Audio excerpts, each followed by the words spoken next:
Ma'am, ang ganda ng produkto, Lodi. Baka naghahanap ka ng non-stick cookware, sakto yung napapanood mo. Malaki to, ma'am.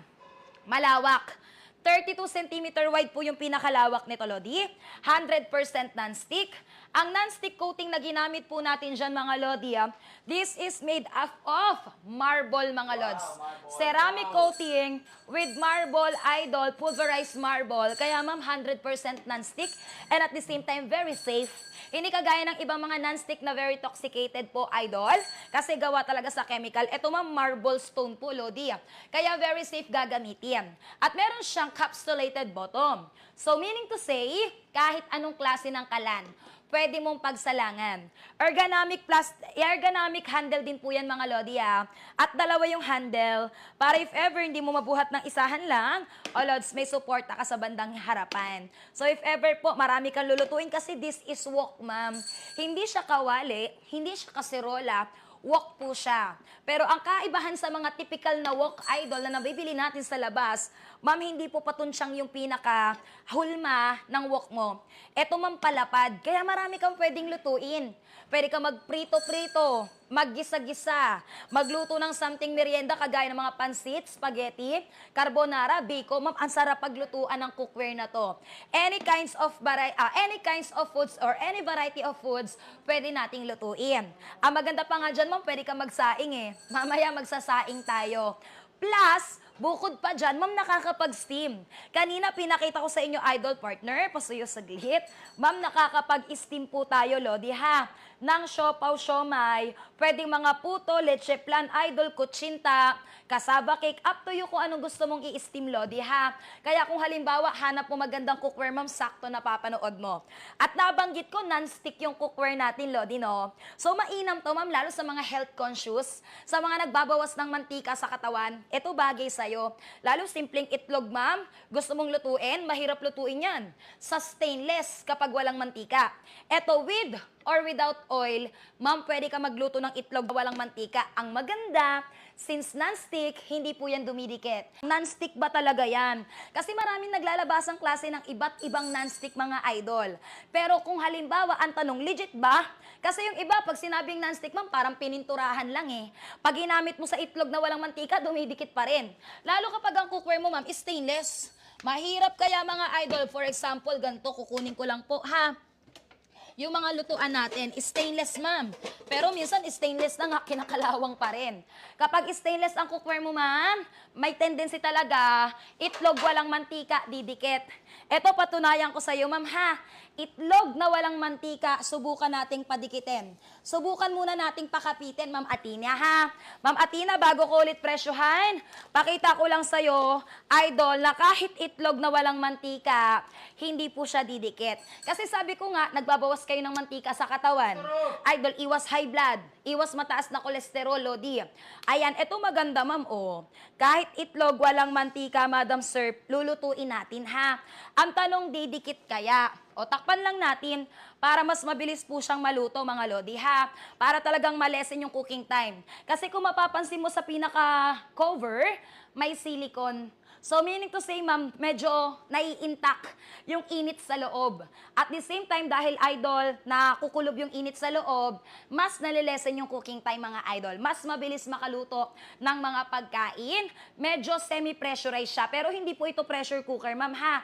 Semi-pressurized lang tayo, mga Lodi. Ito plastic, padidikitin natin, pakakapitin natin. To prove to yun na non-stick. Kasi sabi ko, bumibili ka ng mga non-stick sa iba, idol, akala nyo, Lodi, legit. Pero yun nga, minsan napepeke tayo. Eto, ma'am, patunayan kung legit gamit yung plastic. Kasi nga, kapag halimbawa plastic, ma'am, dumikit sa mga stainless, aluminum, ma'am, Lods, ang hirap ng tanggalin yan. Yung mga plancha, yung mga tambutso, pag mainit, di ba mainit yan, dumikit yung plastic dyan. Pag nalusaw, ang hirap ng tanggalin. Kasi nga, idol, hindi naman non-stick yon. Eto, ma'am, pakita ko na non-stick siya, ha. Tapos, after this, mga Lodi, presyohan na natin. O, tulungan na natin siyang padikitin, ma'am. Tulungan na natin siyang pakapitin, Lodi. Ang tanong, didikit kaya? Lodi, didikit kaya? O, ma'am, kita mo yan, ma'am. Talagang tinutulungan ko ng padikitin yan, ma'am, ha. Pero kita mo yung Lodi, nagka-crumple, nagsishrink lang siya, Lods, eh. Pero hindi siya dumidikit sa cookware mo, ma'am. Yan yung sinasabi ko. Even plastic doesn't stick Why? Because this is real, non-stick. Wow! Kita mo yan, ma'am? Kasi bibili ka ng cookware, ang tanong, how long it will last? Eto, ma'am, patunayan ko sa'yo yung tibay ng produkto, ha? Bakit, ate? O, eto na, ma'am, subukan nating sunugan. Sugunugan natin, idol, yung atin pong lutuan, ha? Tapos, para talaga makatotohanan, halimbawa po, nagluluto po tayo ng longganisa, ma'am. Tosino, idol. Ano pa, yung mga adobo, masasarsa. Pag nasunog kasi sa lutuan mo yan, ma'am, di ba ang hirap ng linisan? Idol, ang hirap na talaga, idol, tawag dito, sa pagdating sa paglilinis, talagang dumidikit, kumakapit. It's either nga po nasa babaran or at the same time, mga lodi, ayun na nga po, mga loads, pinapalamig mo pa. Eto, ma'am, patunayan ko sa'yo pagdating sa paglilinis, ma'am, ha? Kung hindi siya mahirap linisan or hugasan. Sa pagkakataon na to, ma'am, subukan nating sunugin, lodi, ha? Subukan nating pakapitin, mga idol, yung residue ng toyo at asukal, mga lodi. So, subukan nating sunugan. Takpan lang natin para mas mabilis masunog, mga lodi. Ma'am, ulitin ko ang detalye ng cookware mo. Ma'am, sa cover pa lang, panalo ka ni. Panalo. May silicone, idol. Meaning to say, medyo nape-pressurize po yung niluluto sa loob, kaya mas nalilesen yung cooking time. Nai-intact yung init sa loob, mga lodi. Tapos, ma'am, 32 cm wide yan, ha? Malaki, ma'am. Kung magluluto ka ng mga spaghetti, pansit, ma'am, 1.5 kilo. Uy, ang dami. Kasyang-kasya po dyan. Talagang perfect pag may okasyon. Perfect pag may handaan, Pasko, bagong taon. Tapos, ma'am, maganda pa dahil non-stick, lalo yung mga biko-biko, yung mga gata-gata. Lodi, perfect na perfect, hindi maninikit. Kapag may ganito kagandang cookware. Kahit anong klase ng kalan, ma'am, pwede mong pagsalangan yan, ha? Kasi capsulated bottom yan, ma'am. Pwede sa gas stove, electric stove, butane gas, ano pa. Idol, kalan di uling, di bomba. Pero syempre, dahil napakaganda ng cookware, ma'am, inspired by clay wok po. Ma'am, kung sakasakali po, wag mo nang gamitin sa mga kahoy uling. Lod, sa mga kalan na lang. Electric stove, induction, pwede. Induction ready na rin po yan, mga lodi, ha? At tapos, ma'am, ito pa maganda dyan, non-stick coating nga po, 100%. Ang ginamit natin na non-stick, ma'am, ceramic coating plus white pulverized marble. Wow! Talagang safe sa pagkain. Kasi maraming non-stick na naglalabasan, ma'am, eh. Yung iba nga, binan na po sa ibang bansa, eh. Lalo yung mga toxicated na non-stick, like mga pasintabi na, yung mga teflon. Like, ma'am, tapos nagbabakbakan pa. Diba? Kasi mahinang klase ng non-stick. Eto, ma'am, makapal. Dumarating pa nga sa punto, ma'am, eh. Kinakalawang. Eto, idol, kapag halimbawa, di katagalan, walang kakalawangin dyan, ha? Kasi ang ginamit natin na inner layer din po, hard anodized alloy. So, walang kakalawangin dyan, mga idol. At talaga naman pong ang bilis mag-distribute ng init. Kaya tingnan mo to, ma'am, oh. Hindi po ako naka-high fire, ma'am, ha? Idol, nasa medium lang tayo. Ang high fire kasi nito, ma'am, 2,200, eh. Pero kahit nasa medium fire lang po yan, ma'am, tingnan mo yung kulo ng tubig na to. Wait lang, gamit lang ako ng tissue, ma'am, ha? Talagang kulong-kulo, mga idol. Kasi nga, talagang yung pinaka-heating conductor ng ating cookware, lodi, ma-achieve mo dyan. Or meron po nakapaloob dyan. Ayan, ma'am, oh. Diba? Wow, long-kulo. Kaya sabi ko sa inyo, mga lodi, perfect ka rin mag-steam. Tapos saan ka nakakita, wok mo nakakapag-steam. Totoo yan. Pag pumunta ka ng mga sikat na mall, ma'am, nakasabit yung mga cookware doon, lalo yung mga wok. Walang takip. Wala. Tapos, idol, walang steamer. Eto, may takip na, may steamer pa. Panalong-panalo ka sa wok natin, lodi, ha? O check natin kung nasunog na, lodi. Ayan. Ma'am, unti-unti na siyang nasusunog. Talaga namang kumakapit na. Kung halimbawa, lodi, sa ano mo yan ginamit, non-stick nga halos partner, oh.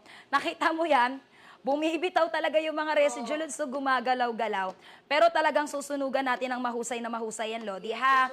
Ma'am, if ever po, mga idol, tawag dito, kung sakasakali, sabi ko nga sa stainless na ordinaryo, mahirap hugasan. Eto, ma'am, tingnan mo, ma'am. Tubig lang sapat na. Hindi mo na para, idol, i-cool down. Hindi mo na, idol, para, lodi, ibabad yan sa babaran.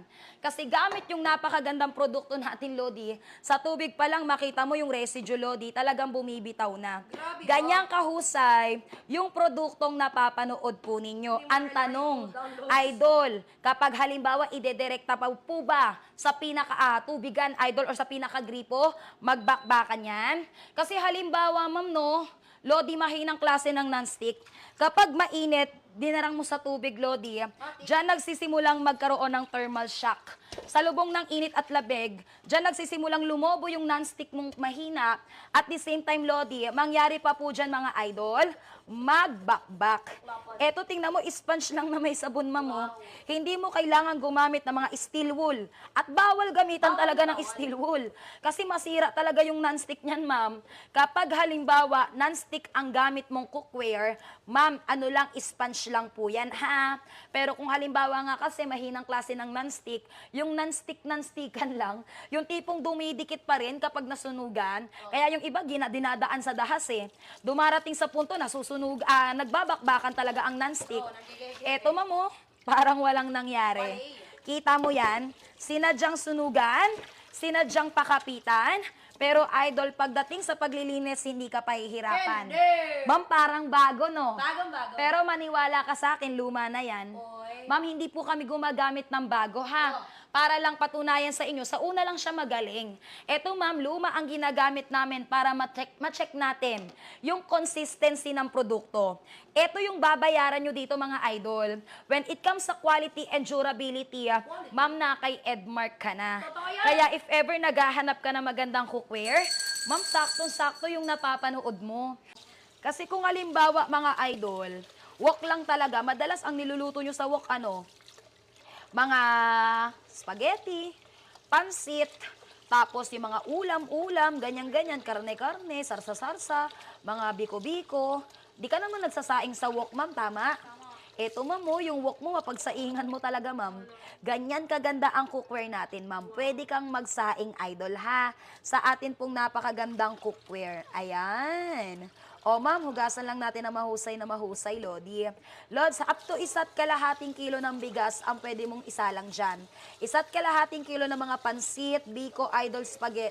1.5 kilo ng pansit, spaghetti palabo, carbonara, ang pwede mong lutuin dyan, Lodi, ha? 32 cm wide, idol. Ang liters capacity nito, mga Lodi, mga 4 liters, no? To 5 liters capacity, mga Lodi.